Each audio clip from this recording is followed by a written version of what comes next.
Saya ko lang kasi nawala na yung tagyawat ko sa face lock ko. Nawala na ang tagyawat sa face lock ko. Napakaliwanag.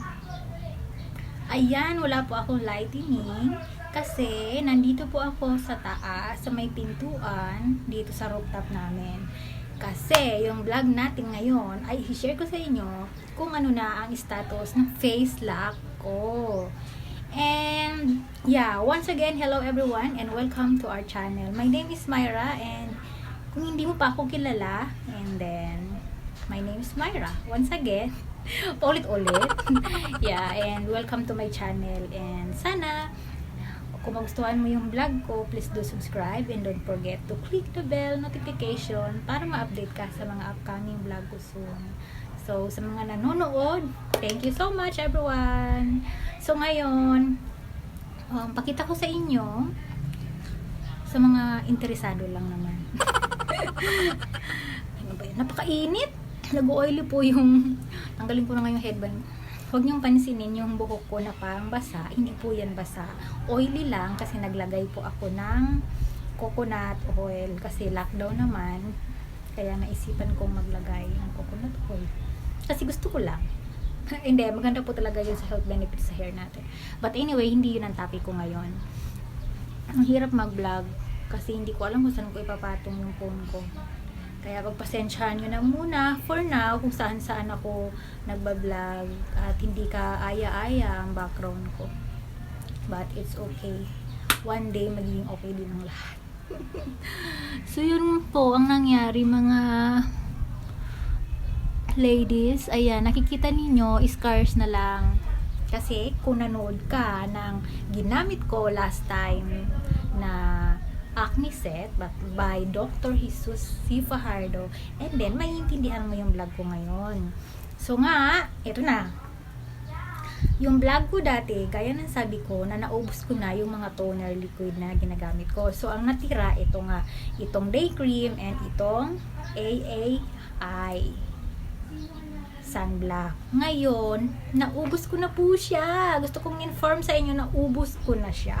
Wala nang laman, as in wala na. Ayan, wala nang laman. Pero itong day cream ko, medyo konti na lang. And the good news, kaka-order ko lang kahapon sa Shopee. And nag-aantay na lang ako kung kailan siya darating. Dahil lockdown, hindi ako nag-expect na within 3 days darating siya.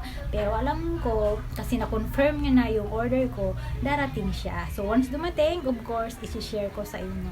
So ngayon, eto na lang yung uubusin ko. And nakakatuwa kasi ang ganda ng improvement.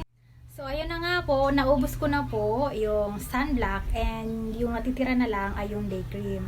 So I think yung day cream ko aabot na lang ng mga 4 days and then sagad ubos na rin siya.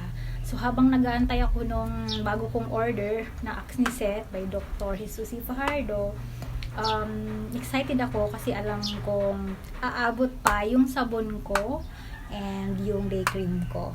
Which is, yun ang nagmi-maintain din sa face ko ngayon. Kaya, ang saya-saya. Alam nyo ba na talagang nawala yung mga pimples ko? So, ngayon, natitira ay mga acne scars na lang na nag-light na siya. And wala nang natubong maliliit na mga pimples or acne sa face ko. And, napakasaya. Ngayon, excited ako malaman kung ano ang mangyayari after gamitin ko ulit yung panibagong pangalawang set ng acne set na gagamitin ko soon. So, inaantay ko na lang po siya. Sana kapag ginamit ko yon, mas lalong matanggal yung mga scars and yung mga dead skin ko.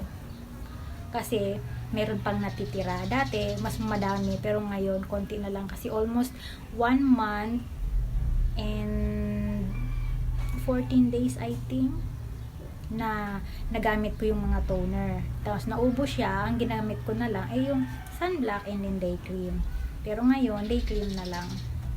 And yun, ang saya. Nakakatuwa. Diba?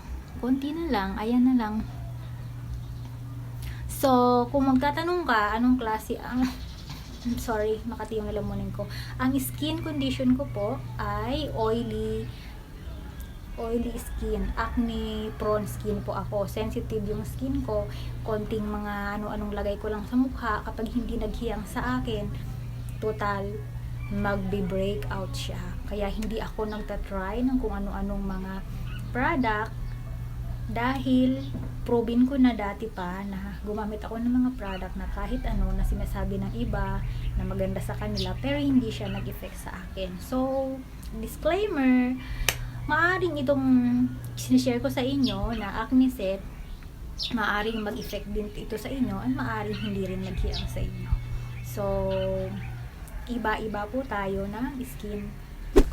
So, gaya ng sabi ko, dahil iba-iba nga tayo ng skin condition, mas mabuti na magpa-check up or magpa-consult doon sa mga dermatologist. At kung gusto mo na i-try itong acne set by Dr. Jesus C. Fajardo, mas maganda magpa-consult ka sa kanya. Kasi mas maganda yung maki-check up kanya. At siya mismo yung magsasabi kung ano yung the best na set para sa'yo. Kasi based sa mga nabasa ko, maraming mga set yung ino-offer ni Dr. Fajardo. Mayroong melasma set, acne set, whitening set, and so on. So, ang sa akin, ang first time ko lang tinry last time, yung acne set. At pangalawa, yung pangalawang order ko, yun pa rin ang itatry ko. Kasi yun ang problema ko.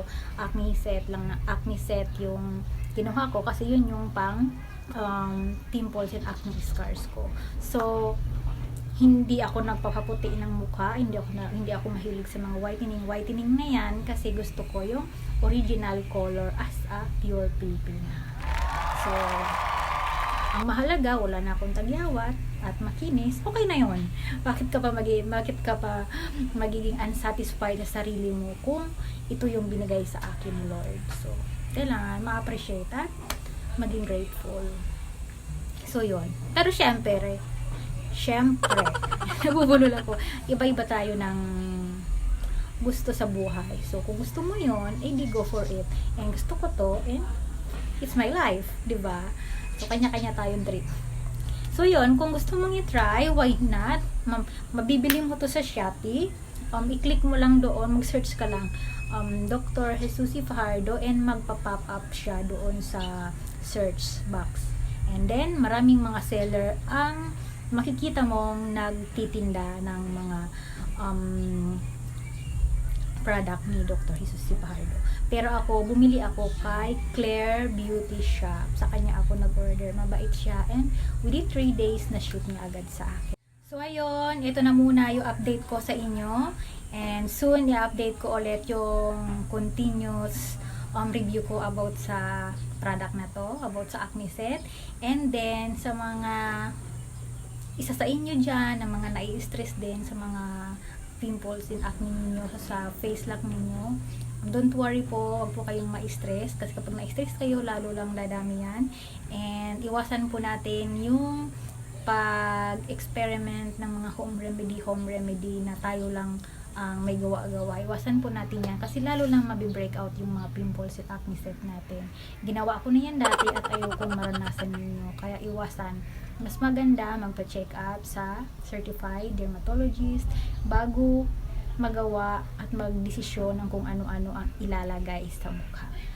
Pero ako, bago ako nag-decide na magbili sa Shopee, nakapagpa-check up na ako sa dermatologist. Kaya confidence ako na i-try, and nag-trust ako sa acne set na to, which is hindi ako nagsisi.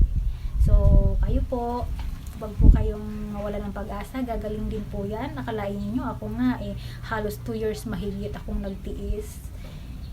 Pero finally ngayon, ayan, ito na, masaya na ako and content na ako sa ganito ang nangyayari sa face ko. So ayan, hanggang dito na lang. Maraming salamat po sa inyong panonood.